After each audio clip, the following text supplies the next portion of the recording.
আজ রবিবার, ভক্তদের অবসর হইয়াছে, তাই তাহারা দলে দলে শ্রী পরমহংসদেবকে দর্শন করিতে দক্ষিণেশ্বরের কালীবাড়িতে আসিতেছেন। সকলেরই অবারিত দ্বার। যিনি আসিতেছেন ঠাকুর তাহারই সহিত কথা কইতেছেন। সাধু, পরমহংস, হিন্দু, খ্রিস্টান, ব্রহ্মজ্ঞানী, শাক্ত, বৈষ্ণব, পুরুষ, স্ত্রীলোক সকলেই আসিতেছেন। ধন্য রানী রাসমণি, তোমারই স্বীকৃতি বলে এই সুন্দর দেবালয় প্রতিষ্ঠিত হইয়াছে। আবার এই সচল প্রতিমা এই মহাপুরুষকে লোকে আসিয়া দর্শন ও পূজা করিতে পাইতেছে। চাঁদনী ও দ্বাদশ শিব মন্দির। কালীবাড়িটি কলকাতা হইতে 2.5 কোশ উত্তরে হইবে, ঠিক গঙ্গার উপরে। নৌকা হইতে নামিয়া সুবিস্তীর্ণ সোপানবলি দিয়া পূর্বস্ব হইয়া উঠিয়া কালীবাড়িতে প্রবেশ করিতে হয়। এই ঘাটে পরমহংসদেব স্নান করিতেন। সোপানের পরেই চাঁদনী, সেখানে ঠাকুরবাড়ির চৌকিদারেরা থাকে। তাদের খাটিয়া, আমঘাটের সিন্দুক, 2-1টা লোটা এই চাঁদনীতে মাঝে মাঝে পড়িয়া আছে। পাড়ার বাবুরা যখন গঙ্গা স্নান করিতে আসেন, কেউ কেউ সেই চাঁদনীতে বসিয়া খোঁজ গল্প করিতে করিতে তেল মাখেন। যে সকল সাধু, ফকির, বৈষ্ণব, বৈষ্ণবী অতিথিশালায় প্রসাদ পাইবেন বলিয়া আসেন, তাহারাও কেউ কেউ ভোগের ঘণ্টা পর্যন্ত এই চাঁদনীতে অপেক্ষা করেন। কখনো কখনো দেখা যায় গৈরিক বস্ত্রধারিণী ভৈরবী ত্রিশূল হস্তে এই স্থানে বসিয়া আছেন।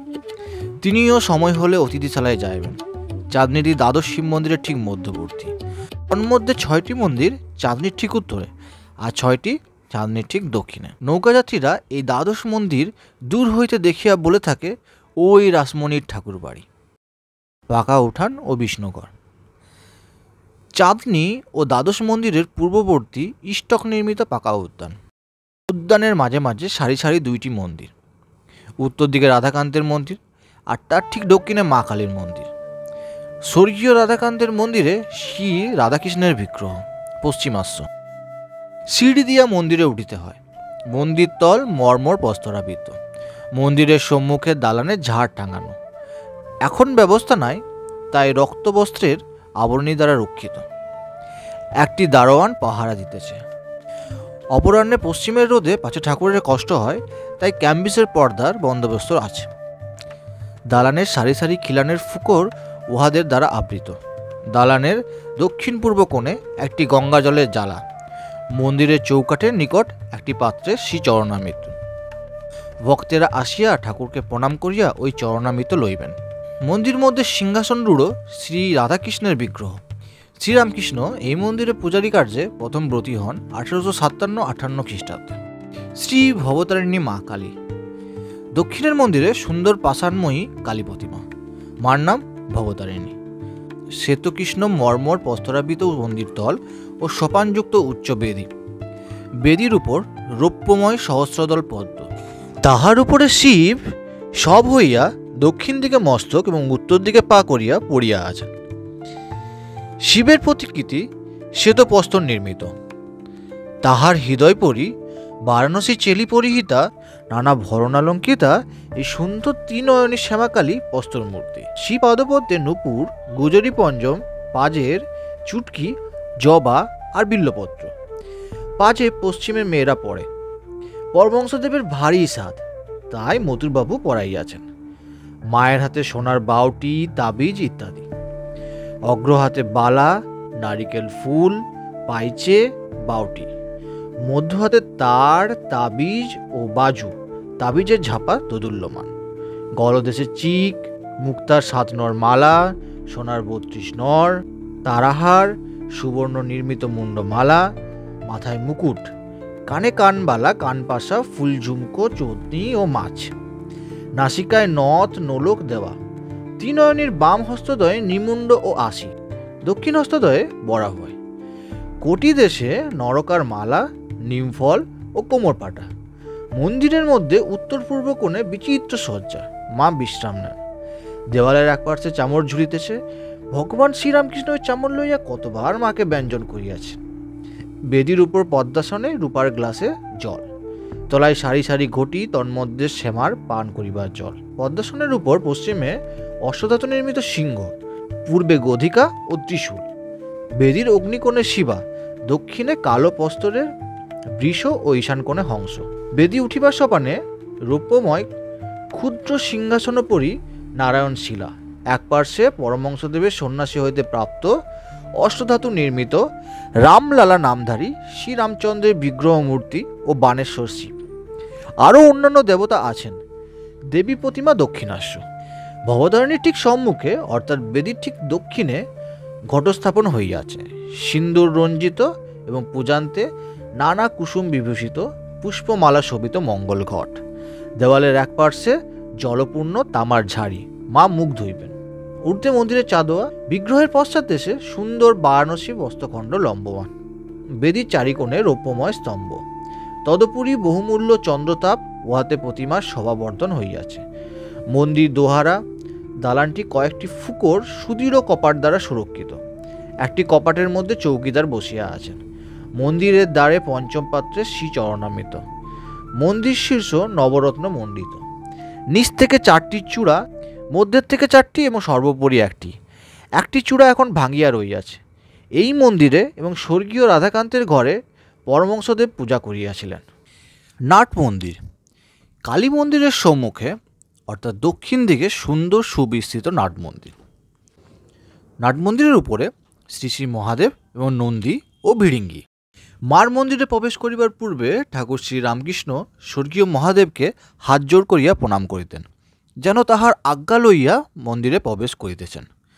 নাট্য মন্দিরের উত্তর দক্ষিণে স্থাপিত 2 সারি অতি উচ্চ স্তম্ভ, তদুপরি ছাদ। স্তম্ভ শ্রেণীর পূর্ব দিকে এবং পশ্চিম দিকে নাট্য মন্দিরের 2 পক্ষ। পুজোর সময় মহোৎসবকালে, বিশেষত কালী পুজোর দিন নাট মন্দিরে যাত্রা হয়। এই নাট মন্দিরে রাসমণির জামাতা মথুরবাবু শ্রীরামকৃষ্ণের উপদেশে ধ্যানমেরু করেছিলেন। এই নাট মন্দিরেই সর্বসমক্ষে ঠাকুর শ্রীরামকৃষ্ণ ভৈরবী পূজা করেছিলেন। ভাড়ার ভোগঘর, অতিথিশালা, বলিস্থান। চকমিলান উঠানের পশ্চিম পার্শ্বে দ্বাদশ মন্দির, আর 3 পার্শ্বে একতলা ঘর। পূর্ব পার্শ্বের ঘরগুলির মধ্যে ভাড়ার লুচিঘর, বিষ্ণু ভোগঘর, নৈবেদ্য ঘর, মায়ের ভোগঘর, ঠাকুরদের রান্নাঘর ও অতিথিশালা। অতিথি সাধু যদি অতিথিশালায় না খান, তা হইলে দপ্তরখানায় খাজাঞ্চির কাছে যাইতে হয়। খাজাঞ্চি ভাণ্ডারীকে হুকুম দিলে সাধু ভাড়ার হইতে সিধা লন। নাট মন্দিরের দক্ষিণে বলিদানের স্থান। বিষ্ণুঘরের রান্না নিরামিষ। কালীঘরের ভোগে ভিন্ন রন্ধনশালা। রন্ধনশালার সম্মুখে দাসীরা বড় বড় বটি লইয়া মাছ কুটিতেছে। আমাবস্যায় একটি ছাগ বলি হয়। ভোগ 2 প্রহরের মধ্যে হইয়া যায়। ইতিমধ্যে অতিথিশালায় একখানা শালপাতা লইয়া সারি সারি কাঙাল, বৈষ্ণব, সাধু, অতিথি বসিয়া পড়ে। ব্রাহ্মণদের পৃথক স্থান করিয়া দেওয়া হয়। কর্মচারী ব্রাহ্মণদের পৃথক স্থান হয়। খাজাঞ্চির প্রসাদ তাহাদের ঘরে পৌঁছাইয়া দেওয়া হয়। যানবাজারের বাবুরা আসিলে কুটিতে থাকেন, সেখানে প্রসাদ পাঠানো হয়। দপ্তরখানা। উঠোনের দক্ষিণে সারি সারি ঘরগুলি দপ্তরখানা ও কর্মচারীদের থাকিবার স্থান। এখানে খাজাঞ্চি, মুহুরি সর্বদা থাকেন, আর ভাণ্ডারী, দাসদাসী, পূজারী, রাঁধুনি, ব্রাহ্মণ ঠাকুর ইত্যাদি ও দারোয়ানের সর্বদা যাতায়াত। কোনো কোনো ঘরের চাবি দেওয়া, তন্মধ্যে ঠাকুরবাড়ির আসবাব, শতরঞ্জি, শামিয়ানা ইত্যাদি থাকে। এই সারির কয়েকটা ঘর পরমহংসদেবের জন্মোৎসব উপলক্ষে ভাড়ার ঘর করা হইত। তাহার দক্ষিণ দিকের ভূমিতে মহামহোৎসবের রান্না হতো।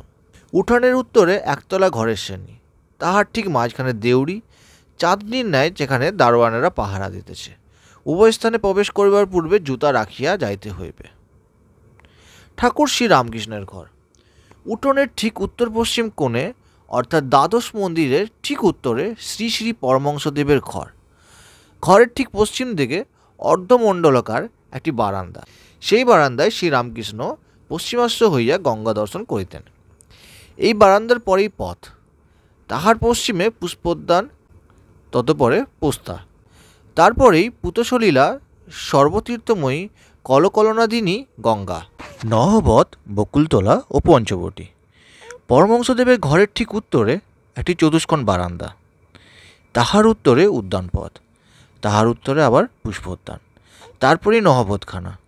নহবতের নিচের ঘরে তার স্বর্গীয়া পরমারাধ্যা বিদ্যা মাতা ঠাকুরানী ও পরে শ্রী শ্রী মা থাকিতেন। নহবতের পরই বকুলতলা ও বকুলতলা ঘাট। এখানে পাড়ার মেয়েরা স্নান করেন। এই ঘাটেই পরমহংসদেবের বিদ্যা মাতা ঠাকুরানী গঙ্গা লাভ করেন 1877 খ্রিস্টাব্দ। বকুলতলার আরও কিছু উত্তরে পঞ্চবটী। এই পঞ্চবটির পাদমূলে বসিয়াই পরমহংসদেব অনেক সাধনা করিয়াছিলেন। ইদানিং ভক্ত সঙ্গে এখানেই সর্বদা পদাচরণ করিতেন। গভীর রাতে সেখানে কখনো কখনো উঠিয়া যাইতেন। পঞ্চবটীর বৃক্ষগুলি বট, অশ্বত্থ, নিম্ব, আমলকি, বিল্ব ঠাকুর নিজের তত্ত্বাবধানেই রোপণ করিয়াছিলেন। শ্রী বৃন্দাবন হইতে ফিরিয়া আসিয়া এখানে রজ ছড়াইয়া দিয়াছিলেন। এই পঞ্চবটির ঠিক পূর্ব গায়ে একখানি কুটির নির্মাণ করাইয়া ভগবান শ্রীরামকৃষ্ণ তাহাতে অনেক ঈশ্বর চিন্তা এবং অনেক তপস্যা করিয়াছিলেন। এই কুটির এক্ষণে পাকা হইয়াছে। পঞ্চবটির মধ্যে সাবেক একটি বট গাছ আছে, তৎসঙ্গে একটি অশ্বত্থ গাছ, দুটি মিলিয়া যেন একটি হইয়াছে। বৃদ্ধ গাছটি বয়সাধিক্যবশত বহু কোটর বিশিষ্ট এবং নানা পক্ষী সমাকুল ও অন্যান্য জীবের অবস্থান হইয়াছে। পাদমূলে ইষ্টক নির্মিত সোপানযুক্ত মণ্ডলাকার বেদী সুশোভিত। এই বেদীর উত্তর পশ্চিমাংশে আসীন হইয়া ভগবান শ্রীরামকৃষ্ণ অনেক সাধনা করিয়াছিলেন। আর বৎস যেমন গাভীর ব্যাকুল হয়, সেরূপ ব্যাকুল হইয়া ভগবানকে কত ডাকিতেন। আর সেই পবিত্র আসন পরি বটবৃক্ষের সখী বৃক্ষ অশ্বত্থের একটি ডাল ভাঙিয়া পড়িয়া আছে। ডালটি একেবারে ভাঙিয়া যায় নাই, মূলতরুর সঙ্গে অর্ধ সংলগ্ন হইয়া আছে। বুঝি সেই আসনে বসিবার এখনও কোনো মহাপুরুষ জন্মেন নাই। ঝাউতলা, বেলতলা ও কুটি, পঞ্চবটি আরও উত্তরে খানিকটা গিয়ে লোহার তারের রেল আছে। সেই রেলের উপর ঝাউতলা, সারি সারি চারটে ঝাউ গাছ। ঝাউতলা দিয়ে পূর্ব দিকে খানিকটা গিয়ে বেলতলা। এখানেও পরমহংসদেব অনেক কঠিন সাধনা করিয়াছিলেন। ঝাউতলা, বেলতলা, পরে উন্নত প্রাচীর, তাহারই উত্তরে গভর্নমেন্টের বারুদঘর। উঠানের দেউড়ি হইতে উত্তর মুখে বহির্গত হইয়া দেখা যায় সম্মুখে দ্বিতল কুটির। ঠাকুর বাড়িতে আসিলে রানী রাসমণি, তার জামাই মধুরবাবু প্রভৃতি এই কুটিরেই থাকিতেন। তাহাদের জীবদ্দশায় পরমহংসদেব এই কুঠির বাড়ির নিচে পশ্চিম ঘরে থাকিতেন। এই ঘর হইতে বকুলতলা ঘাটে যাওয়া যায় ও বেশ গঙ্গা দর্শন হয়। বাসন মাজার ঘাট, গাজীতলা ও দুই ফটক। উঠানের দেউড়ি ও কুঠিরের মধ্যবর্তী যেই পথ, সেই পথ ধরিয়া পূর্ব দিকে যাইতে যাইতে ডান দিকে একটি বাধা ঘাট বিশিষ্ট সুন্দর পুষ্করিণী। মা কালীর মন্দিরের ঠিক পূর্ব দিকে ওই পুকুরের একটি বাসন মাজার ঘাট ও উল্লেখিত পথের অনতি দূরে আরেকটি ঘাট। পথ পার্শ্বস্থিত ওই ঘাটের নিকট একটি গাছ আছে, তাহাকে গাজীতলা বলা হয়।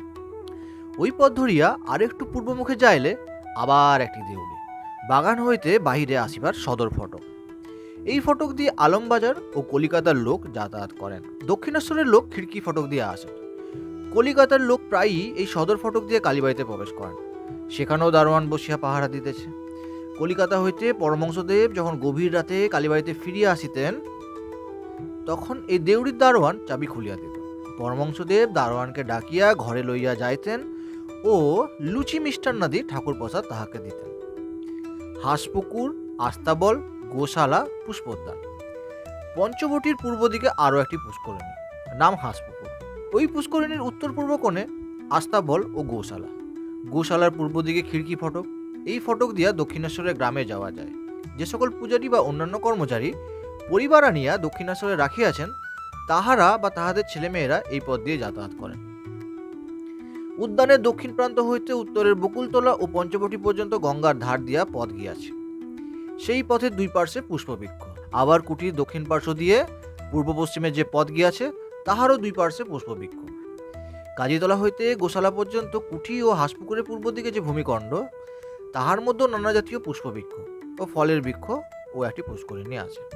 অতি প্রত্যুষে পূর্ব দিকে রক্তিমবর্ণ হইতে না হইতেই যখন মঙ্গলারতির সুমধুর শব্দ হইতে থাকে ও সানাইয়ের প্রভাতী রাগরাগিনী বাজিতে থাকে, তখন হইতেই মা কালীর বাগানের পুষ্পচয়ন আরম্ভ হয়। গঙ্গা তীরে পঞ্চবটির সম্মুখে বিল্ববৃক্ষ ও সৌরভপূর্ণ গুলচি ফুলের গাছ। মল্লিকা, মাধবী ও গুলচি ফুল শ্রীরামকৃষ্ণ বড় ভালোবাসতেন। মাধবীলতা শ্রী বৃন্দাবন ধাম হইতে আনিয়া তিনি পুঁতিয়া দিয়েছিলেন। হাঁসপুকুর ও কুঠিরের পূর্ব দিকে যে ভূমিখণ্ড, তন্মধ্যে পুকুরের ধারে চম্পক বৃক্ষ। কিয়ৎ দূরে ঝুমকা জবা, গোলাপ ও কাঞ্চন পুষ্প। বেড়ার উপর অপরাজিতা, নিকটে জুই, কোথাও বা শেফালিকা। দ্বাদশ মন্দিরের পশ্চিম গায়ে বরাবর শ্বেতকরবী, রক্তকরবী, গোলাপ, জুই, বেল, কচ্চিত বা ধূস্তর পুষ্প মহাদেবের পূজা হইবে। মাঝে মাঝে তুলসী উচ্চ ইষ্টক নির্মিত মঞ্চের উপর রোপণ করা হইয়াছে। নহবতের দক্ষিণ দিকে বেল, জুই, গন্ধরাজ, গোলাপ। বাধাঘাটের অনতি দূরে পদ্মকরবী ও কোকিলাক্ষ। পরমহংসদেবের ঘরের দুই পাশে দুই একটি কৃষ্ণচূড়া বৃক্ষ। আশেপাশে বেল, জুঁই, গন্ধরাজ, গোলাপ, মল্লিকা, জবা, শ্বেতকরবী, রক্তকরবী, আবার পঞ্চমুখী জবা, চীন জাতীয় জবা। শ্রীরামকৃষ্ণ এককালে পুষ্পচয়ন করিতেন। একদিন পঞ্চবটির সম্মুখস্থ একটি বিল্লবৃক্ষ হইতে বিল্লপত্র চয়ন করিতেছিলেন। বিল্লপত্র তুলিতে গিয়া গায়ের খানিকটা ছাল উঠিয়া আসিল। তখন তাহার এইরূপ অনুভূতি হইল যে যিনি সর্বভূতে আছেন তার না জানি কত কষ্ট হইল। অমনি আর বিল্লপত্র তুলিতে পারিলেন না। আর একদিন পুষ্পচয়ন করিবার জন্য বিচরণ করিতেছিলেন। এমন সময় কে যেন দপ করে দেখাইয়া দিল যে কুসুমিত বৃক্ষগুলি যেন এক একটি ফুলের তরা এক বিরাট শিবমূর্তির উপর শোভা পাইতেছে, যেন তাহারই অহর্নিশ পূজা হইতেছে। সেদিন হইতে আর ফুল তোলা হইল না। ঠাকুর শ্রীরামকৃষ্ণের ঘরের বারান্দা, পরমহংসদেবের ঘরের পূর্ব দিক বরাবর বারান্দা। বারান্দার এক ভাগ উঠোনের দিকে, অর্থাৎ দক্ষিণমুখ। এই বারান্দায় পরমহংসদেব প্রায় ভক্ত সঙ্গে বসিতেন ও ঈশ্বর সম্বন্ধীয় কথা বলিতেন ও সংকীর্তন করিতেন। এই পূর্ব বারান্দার অপরার্ধ উত্তরমুখ। এই বারান্দায় ভক্তরা তাহার কাছে আসিয়া তাহার জন্মোৎসব করিতেন, তাহার সঙ্গে বসিয়া সংকীর্তন করিতেন, আবার তিনি তাহাদের সঙ্গে একসঙ্গে বসিয়া কতবার প্রসাদ গ্রহণ করিতেন। এই বারান্দায় শ্রীযুক্ত কেশবচন্দ্র শিষ্য সমবিহারে আসিয়া তাহার সঙ্গে কত আলাপ করিয়াছিলেন। আমোদ করিতে করিতে মুড়ি, নারকেল, লুচি, মিষ্টান্ন দিয়ে একসঙ্গে বসিয়া খাইয়া গিয়াছেন। এই বারান্দায় নরেন্দ্রকে দর্শন করিয়া শ্রীরামকৃষ্ণ সমাধিস্থ হইয়াছিলেন। আনন্দ নিকেতন, কালীবাড়ি আনন্দ নিকেতন হইয়াছে। রাধাকান্ত, ভবতরিণী ও মহাদেবের নিত্য পূজা, ভোগরাগাদি ও অতিথি সেবা। একদিকে ভাগীরথীর বহুদূর পর্যন্ত পবিত্র দর্শন, আবার সৌরবাকুল সুন্দর নানাবর্ণ রঞ্জিত কুসুম বিশিষ্ট মনোরম পুষ্পোদ্যান। তাহাতে আবার একজন চেতন মানুষ অহর্নিশ ঈশ্বর প্রেমে মাতোয়ারা হইয়া আছেন। আনন্দময়ীর নিত্য উৎসব নববধ হইতে রাগরাগিনী সর্বদা বাজিতেছে। একবার প্রভাতে বাজিতে থাকে মঙ্গল আরতির সময়, তারপর বেলা 9টার সময় যখন পূজা আরম্ভ হয়, তারপর বেলা দ্বিপ্রহরের সময়, তখন ভোগ আরতির পর ঠাকুর ঠাকুরানীরা বিশ্রাম করিতে যান। আবার বেলা 4টের সময় নহবত বাজিতে থাকে, তখন তাহারা বিশ্রাম লাভের পর গাত্রোত্থান করিতেছেন ও মুখ ধুইতেছেন। তারপর আবার সন্ধ্যা আরতির সময়, অবশেষে রাত 9টার সময় যখন শীতলের পর ঠাকুর শয়ন হয়, তখন আবার নহবত বাজিতে থাকে।